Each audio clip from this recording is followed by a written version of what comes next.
কিস্তি তুলে হলেও আপনাকে কুরবানি দিতে হবে। এখন বলবেন কিস্তি তুলে কুরবানি দিতে হবে মানে? আচ্ছা, কিস্তি তুলে যদি আপনার মেয়ের বিয়ে দিতে পারেন, কুরবানি দিতে পারবেন না? আবার কথা বুঝতে পারছেন না? কিস্তি তুলে যদি আপনি 5 তলা বাড়ি করতে পারেন, তো কিস্তি তুলে আপনি একটা গরু কিনতে পারবেন না? ও, কিস্তি তোলার সময়, বাড়ি করার সময় কিস্তি হালাল থাকে, আর কুরবানি দেওয়ার সময় কিস্তি কি হয়ে যায়? ভাই এদিকে কথা বলেন।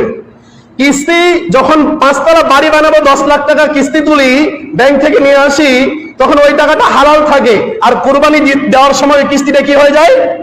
হারাম হয়ে যায়। আমাদের নলেজ অনেক সুন্দর আছে, অনেক সুন্দর আছে, আমাদের মেন্টালি অনেক সুন্দর। আমরা কিস্তি তোলার সময় ভাবি কি এটা হালাল, 10 তলা বাড়ি করবো, হুজুরের কাছ থেকে ফোন করে, হুজুর টাকা তো কিছু শর্টে যাচ্ছে, টাকা আছে আমার ব্যাংকে, তবুও যদি টাকাটা না উঠাই সরকার তো আমাকে ধরে ফেলবে, এত টাকা কোথায় পেলা? তো এই লোনের উপরে টাকাটা না নিলে তো হয় না।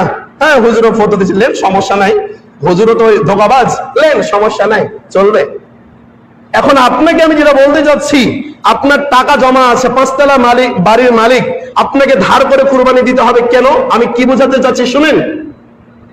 আপনি টাকা পয়সার মালিক, আপনার ব্যাংকে 5 লাখ টাকা এখনো দেনা আছে, প্রতি মাসে আপনি কিস্তি দিচ্ছেন, কিন্তু আপনি 2-3 তলার মালিক, আপনার টাকা পয়সা আলহামদুলিল্লাহ যথেষ্ট পরিমাণ টাকা পয়সা আছে, আপনি একটা সময় ওই 5 লাখ টাকা আপনি শোধ করে দিতে পারবেন, এই অর্থ আপনার কাছে আছে। কিন্তু এই কুরবানির সময় আপনার কাছে টাকা নাই। কি নাই? টাকা নাই। আপনার নিজের ভাইয়ের কাছ থেকে হলেও, আপনার প্রতিবেশীর কাছ থেকে